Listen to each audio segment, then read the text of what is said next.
के फिर लवली जान। का चपरासी भाई, बिपाशा मैडम कहाँ बाड़ी? काम बोलो, काम कहाँ काम बा?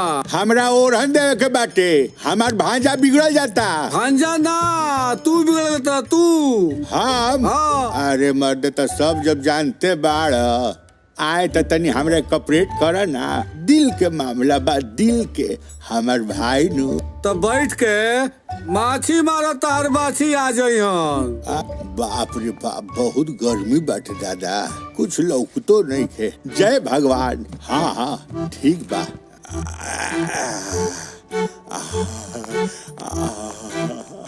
What nonsense!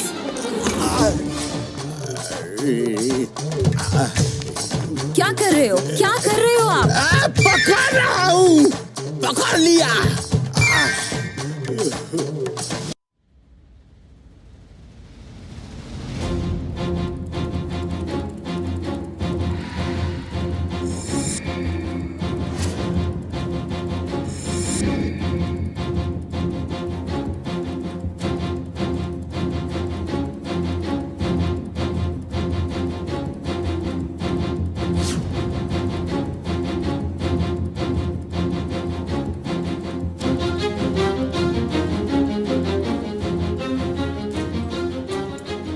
Yes, any problem? प्रेम के पीछा छोड़ दो। काहे? तू उनका आगे जाए वाला बारू का? आगे का हम उनकर शरीर के कौनो कोना में भी जा सकेनी। ई तो तार रहन चिल्ला चिल्ला के बता रहल बा, तो कोनो हद तक गिर सकेली। लेकिन जहाँ तक हम महसूस कैले बानी, प्रेम तौर पर पिघले वाला नहीं कर। अपना तरह पत्थर दिल मत बुझा प्रेम के। उनकर दिल एकदम मोम जैसन बा।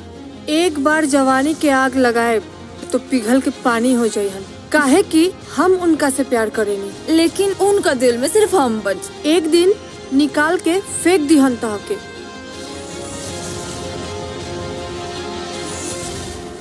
एक मिनट, हम 1 मिनट में प्रेम के अपन बना ले। अगर ऐसन हो गइल तो हम वादा करतनी, प्रेम के हम हमेशा हमेशा ला भुला जाए।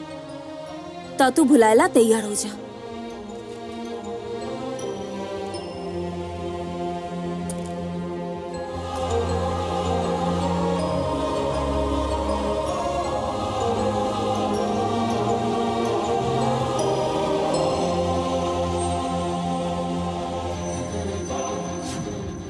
I love you. I love you. I love you.